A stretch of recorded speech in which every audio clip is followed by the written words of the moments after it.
Can I get a volunteer to feed strawberries to this girl? I think she's gonna stay. She'd rather stay here. All the above. Does someone want to take a baby? She's cute.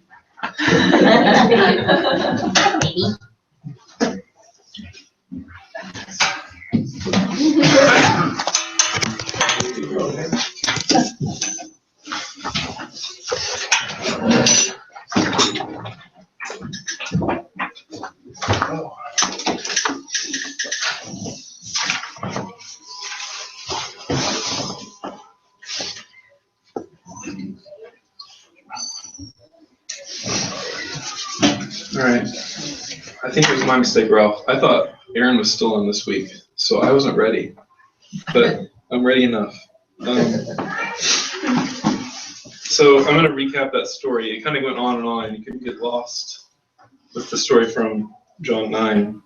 The story goes, Jesus and his disciples were walking around one day, and they saw a blind man. The disciples asked Jesus why he was blind. Was it God's punishment for his parents' sin or for his own sin? And Jesus says, neither. He was born this way to give me an opportunity to teach you to stop asking stupid questions. He spat on the ground to make mud. He put the mud in his eyes and told him to wash, and then the blind man could see. And then there's a lot of drama that happens afterwards. None of it was very spiritual, though. There's spitting, there's mud, there's touching a defective person, which is worst of all. And to top it all off, he did it on the holy day when you were supposed to stop working. So Jesus did not do his miracle correctly. He didn't do it properly. He did it casually, almost disrespectfully. I mean, he spat in the mud and rubbed it on the guy's eyes. The Pharisees did not buy that this was a real miracle, and you can understand that. The blind man was now technically clean. He was blind, and when he was blind, he was defective, he was impure, you were not allowed to touch unclean things. But now that he was healed, he should be included in the synagogue. Now he's technically clean again. But instead, they kept casting him out. So when you read this story, there's two sides to it. And you got to think about which is more important. When Jesus did this miracle and he healed this man, what was more important to the man? Was it his ability to see, or was it his ability to be included? What was the miracle? As a blind man, he was cursed and he was outcast. And that may have been worse than simply not being able to see.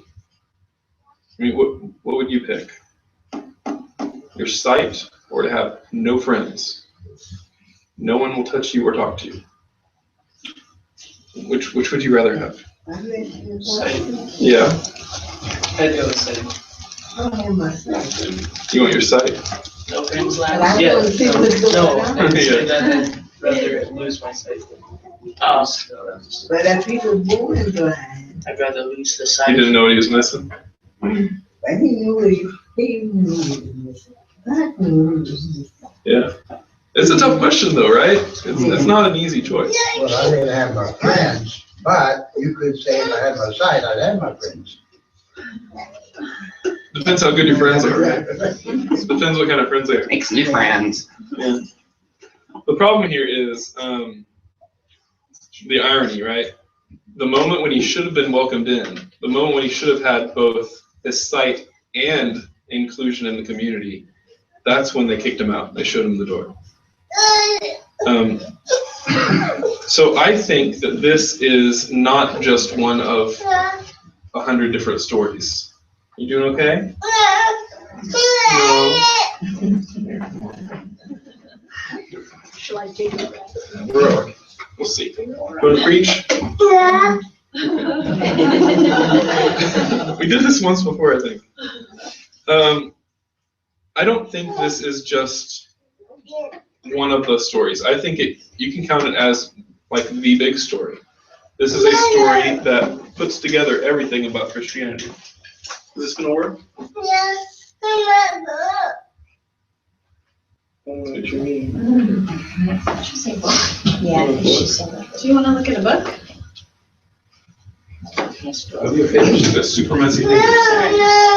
Do you like Read a book? Water. We'll just do this. Will you have pie?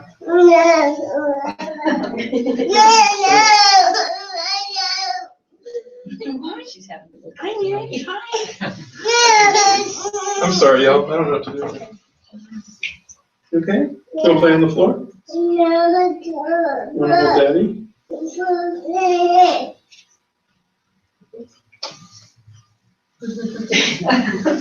Okay. Will that work? Yeah. All right. We'll make this short then.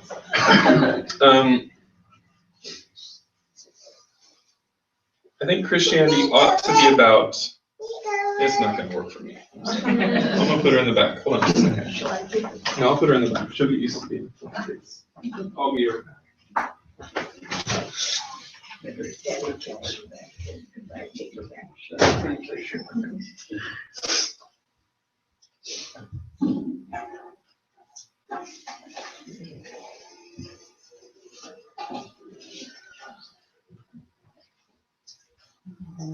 Did he say the choice was between having friends or seeing?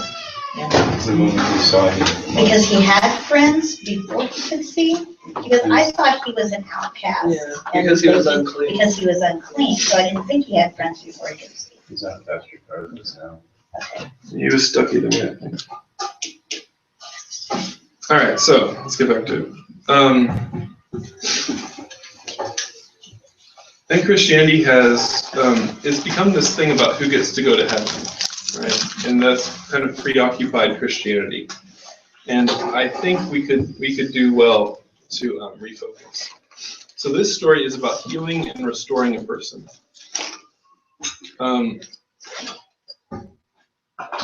So there's like miracles that maybe we could do. Like today there are modern miracles. We can actually give sight to blind people.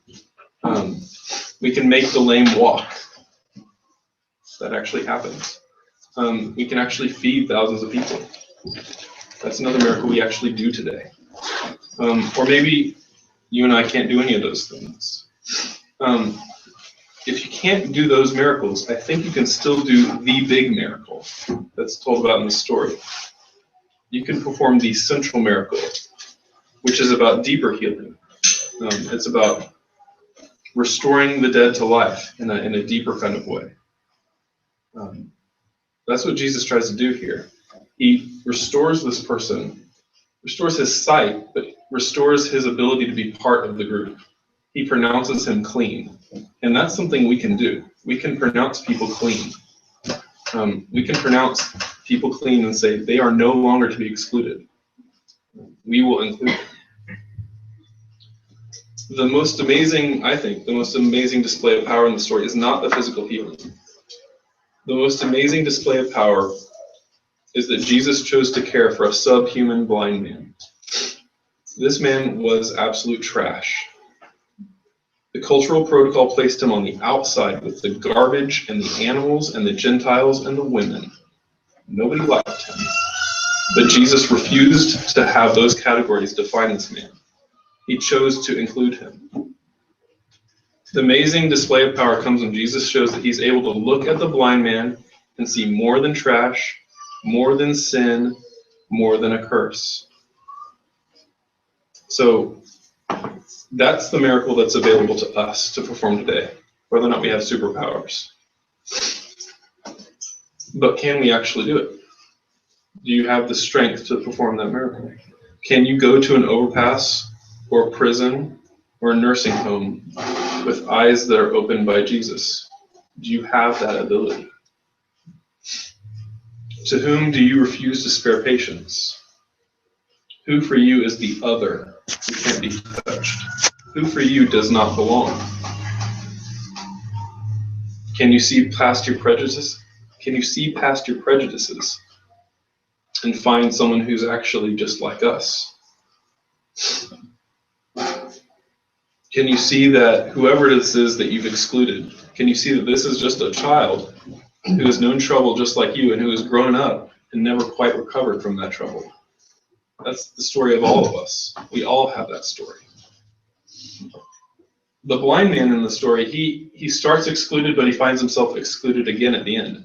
Whether he's healed or not, the Pharisees interrogate him and his parents, and they kick him out regardless. The blind man can see physical objects now, but he's also learned to see something else. He's learned to see the Pharisees for who they truly are. And it's just a side note. I don't think this is a modern way of reading the Bible. I think you said something last time, James, but you didn't think that maybe, I think I disagree with you. Okay. About, and this is Zach, not the pulpit disagreeing with you, but you said something about how certain modern interpretations are good, but you didn't know if they thought that at first. I'm not characterizing you very well, but I think I'm trying to remember what I said. Yeah, I don't remember it quite right either, but I think that this between the lines meaning was there all along.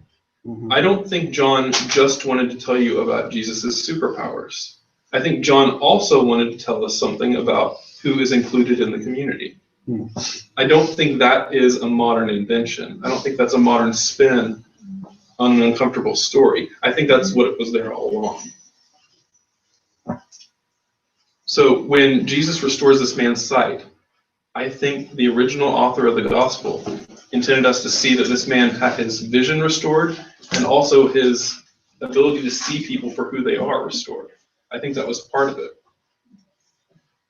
The Pharisees are not nice church people. They're not the good guys. They're trying to obey the law, but they're bullies when it comes down to it. They want to be in charge. They want to be the ones deciding who is good enough. They love the law, but they love it because it gives them power. The man in the story is probably stung by their rejection. But at the same time, I don't think he could ever imagine wanting their approval ever again. Like, he is free of that. He doesn't need them to like him anymore. He realizes, he sees them for who they really are. They are the ones that need pity. They are the ones that are really blind. And Jesus actually goes and talks about this at the end. They are the ones that are really blind, pretending to see. Stories about seeing things for how they really are. In refusing to acknowledge the blind man's full humanity, they're refusing to acknowledge their own. It's not long before he stops trying to make them understand. The healed man finally ends with a sarcastic remark to the Pharisees. He ends the interrogation. He pushes them to formalize his excommunication. He's done trying to be part of the group. He's done with their nonsense. He says, I don't know. One thing I do know was that though I was blind, now I see. I told you already, and you would not listen. Why do you want to hear it again? Do you want to become his disciples too? So he's no longer trying to be part of this exclusive group, this group that pushes out the ugly and the unclean. He doesn't want that kind of recognition anymore. Jesus heals and removes the barriers to social belonging, but the in crowd refuses to acknowledge that. So the standards of social belonging reveal themselves to be small and pathetic when compared to what Jesus is doing. And I think that is salvation. And I'm still one of the conservatives at this church, and I still believe in all those conservative things. And maybe not all of you do. But as conservative as I am, believer in heaven and hell and rising from the dead and all that, I still think that this is the fundamental key part of salvation. Why did Jesus come and rise again? Why did he starkly copy and reenact the story of the blind man in his own life and death? The story of he realized that the story of the blind man is his own story. The story of offering something better but being killed in response, being cast out. Why did he show us his resurrection only in the midst of rejection and suffering? It was not so we could catch a glimpse of God the Father venting misplaced anger on an innocent child. That's not the story. Jesus showed us a salvation in the midst of death so that we'd have a good idea of what we're getting ourselves into. Death and salvation go together. Healing and restoration do not fit our world. People don't like victims being healed. They'll give you all sorts of sympathy if you're the victim, but they don't actually want to see you get healed. That would be uncomfortable. We as a community, we as a society, we take comfort in excluding people. It makes us feel better. When we exclude people, we confirm to ourselves that we are the insiders. If I have the power to exclude you, then that makes me feel good because I'm safe on the inside. I have that power of exclusion. I don't want to see you come back. I don't want to give that power away. That makes me vulnerable. When we exclude, we confirm to ourselves that we're safely inside. We don't react peacefully when people of God restore the lost and bind up the broken.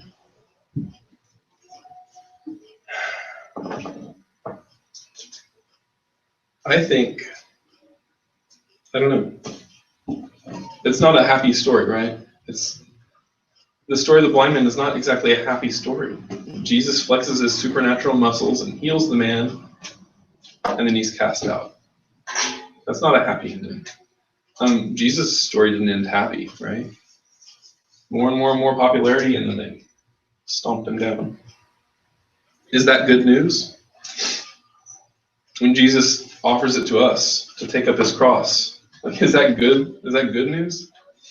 It seems to have been good enough for the man who was born blind, though. Despite this ugly story, the man born blind is happier at the end than he was at the beginning. On the one hand, you could see this experience as a tragic irony. Just as he was allowed to enter society, they shut the door in his face. But on the other hand, you could see it as a win-win. Not only did he gain his sight, but he also got out from under the influence of the hypocrites who posed as holy men. He was both free to see and free to form real relationships that weren't defined by this false religiosity. Jesus took one step further when he demonstrates a reason to hope even beyond that death with the resurrection. So I preached this sermon once before and it had a different context to it.